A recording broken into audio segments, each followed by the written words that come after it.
Well, ho ho ho! Santa Geese has definitely come early and delivered us all of the FPL points. What a lad. And what a pen week it was, wasn't it, lads? Well, so many points, but it's time for the Gameweek 15 preview. First, the Gameweek 14 review. Wait, that is the right Gameweek, right? With the Gameweek average points not being the highest so far, but it definitely seemed it with all the high scores. At only 60 points, Nah, not that good, right? But my team, oh boy. You know when I say all of the points, I meant it this time. I got all of the points with my highest score of the season with 89 points. Hey! Oh my god, what? That's pretty good. Hey! With my old, dirty, left in the past rank being 1.2 million, never again. But all I wanted for Christmas was to be in the top 1 million for Christmas.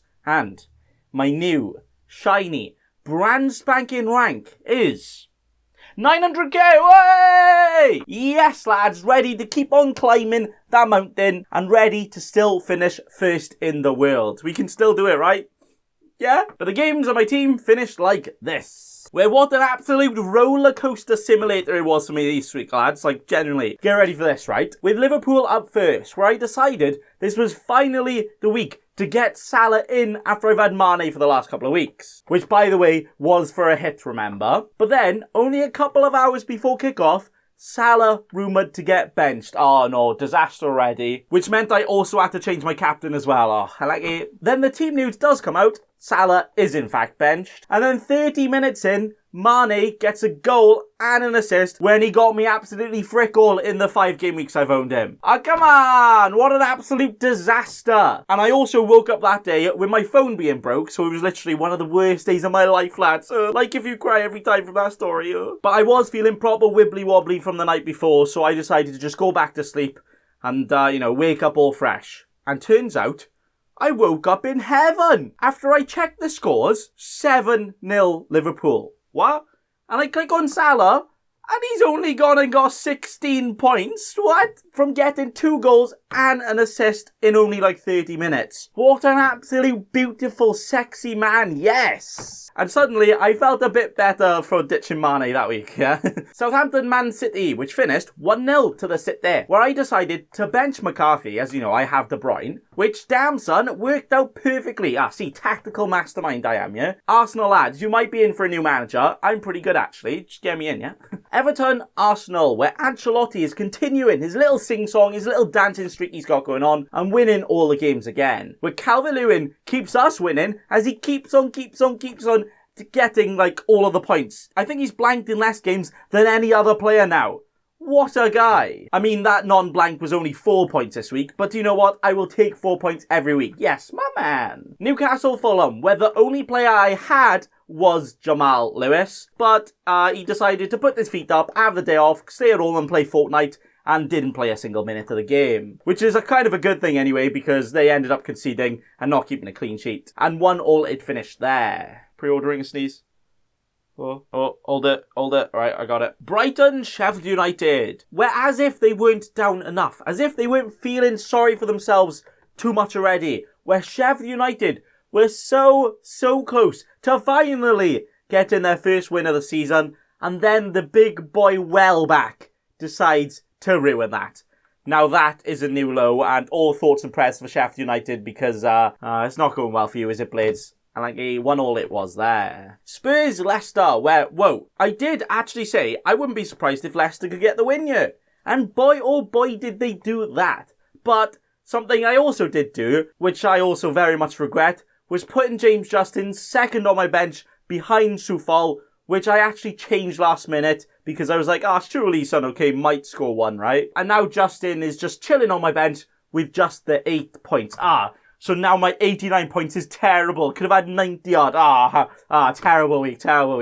No, I'm joking. But all that is unlucky. Man United Leeds. Where, whoa, that was a proper caffeine-injected, super high-energy game if I've ever seen one. Where I swear there was more shots in that game than like a New Year's party. It was crazy. Then goals from Lindelof, the Welsh Sonic Dan James, and even a brace from McTominay. Yeah, what the heck is that then? But Bruno, Captain Bruno, went on to get 2 goals and an assist to get 17 points, doubled to 34. My highest captain haul of the entire season. You know what, maybe of the entire season as well. So, yeah boy! West Brom Villa, where big Sam Allardyce just has a bit of a big problem on his hands, doesn't he? They're not staying up, let's be real. Why do they get him in? There's no chance, is there? But Grealish is continuing his Olympic diving on the floor antics to win a penalty and also got another assist to keep the midfield jackpot rolling and to get all of the returns. Oh yeah, ignore Zusek right tonight. But then big boy Martinez, part of my hit Martinez, also paid off and got another clean sheet. Yes. It really is a Christmas miracle out in here, lads. So hey. Burnley Wolves. Where how in the heck has Sean Dyche turned Burnley into literally League 2 performances to beating Wolves in literally about 2 or 3 weeks? What? But it was Chris Wood giving Burnley fans wood themselves as they got the 2-1 win there. Finishing with Chelsea West Ham. Oh, and what an absolute disaster this one was. Where before the game, I had 85 total points. I was like, you know what, I could actually get 100. At least 90, right? As I have Soufal, Chilwell and Susek all to play. Guaranteed, yeah? Chilwell injured in 10 minutes, Soufal -1 for conceding 2 goals, and then Souček getting nothing but a bit of airtime, as it finished 3-0 to Chelsea, and not the 90 points I wanted. I like it. And that was it for the week, where my hits paid off for a profit. Hey, I captained my highest scoring player of the week. Hey, and we got a very, very sexy score of 89 points. Great success! But now we move on to the Game Week 15 preview. Where, I've already made an interesting transfer, lads. And can you see it? Can you spot it? With the injured Chilwell has actually left my squad. He's no longer part of Nathan Bacon FC. Oh, how sad. But I have now brought in the funny boy, the 7-foot Joel Matip into the team. Where Matip, if he plays, hopefully, can cover the Trent and Robertson clean sheets, whilst also being pretty much their only main aerial threat from corners. He also has amazing fixtures up next, playing West Brom this week and Newcastle next week, and then he's got a double,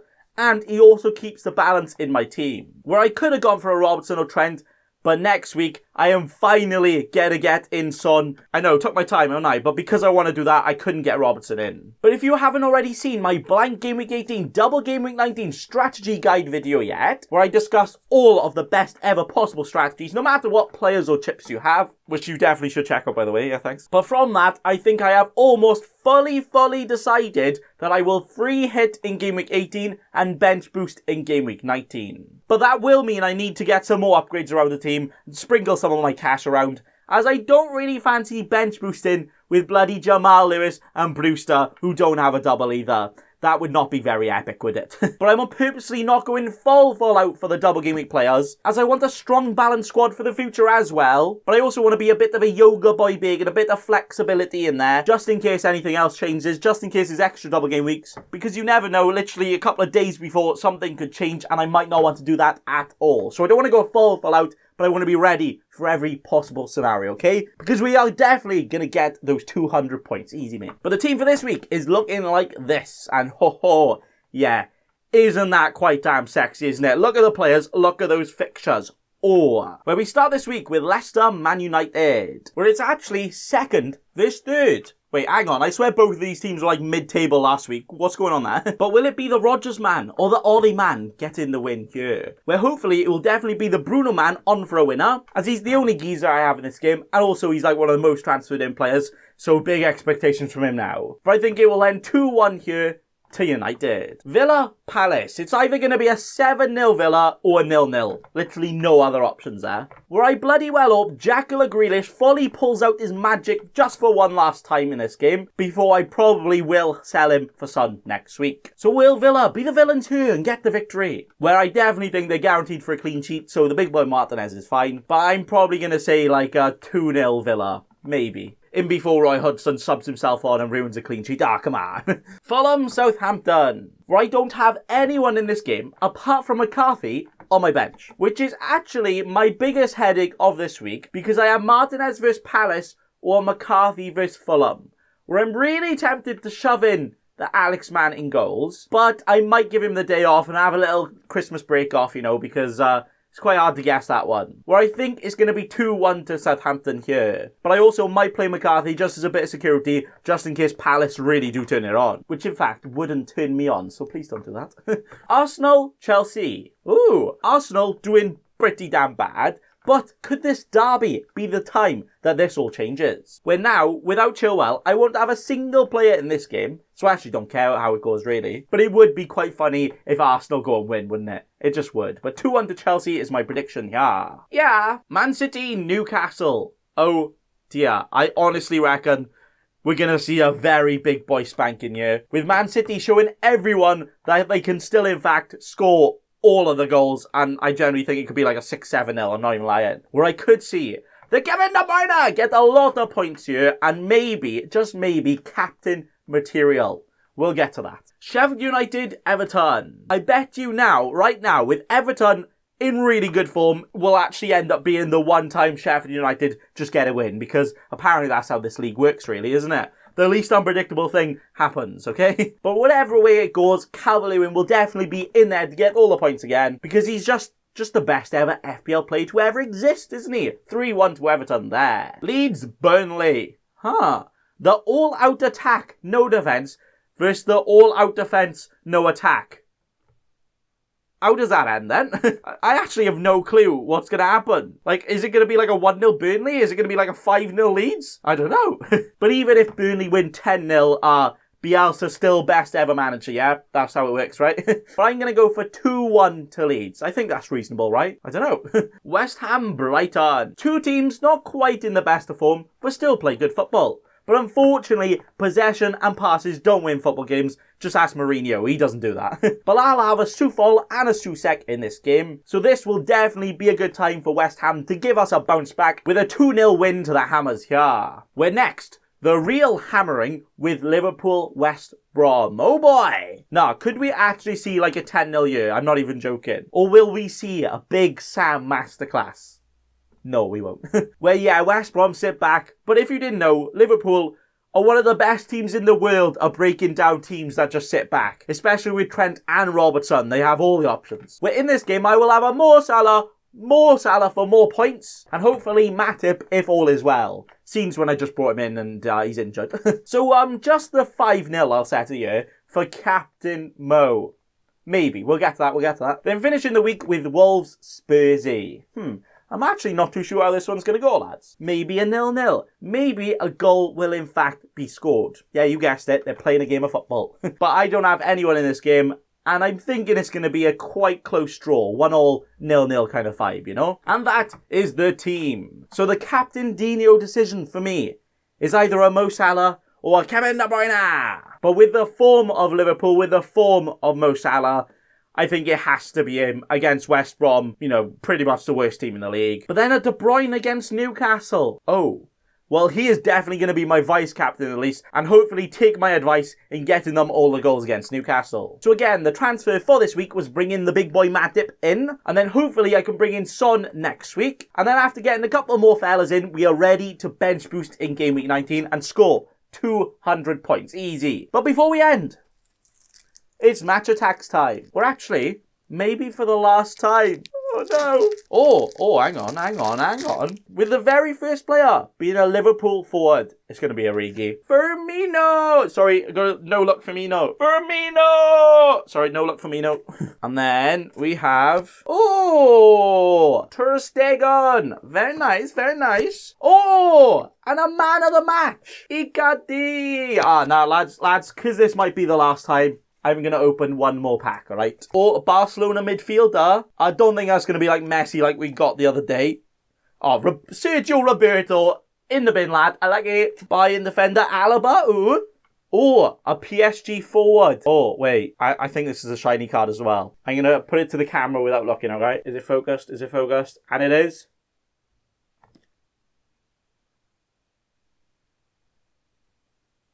Gold limited edition Kylian Mbappe.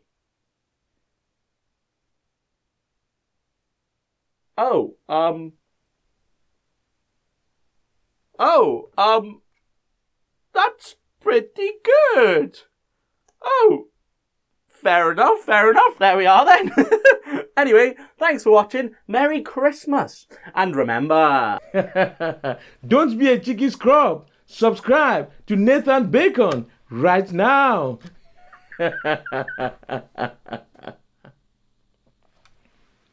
Don't let your memes be dreams.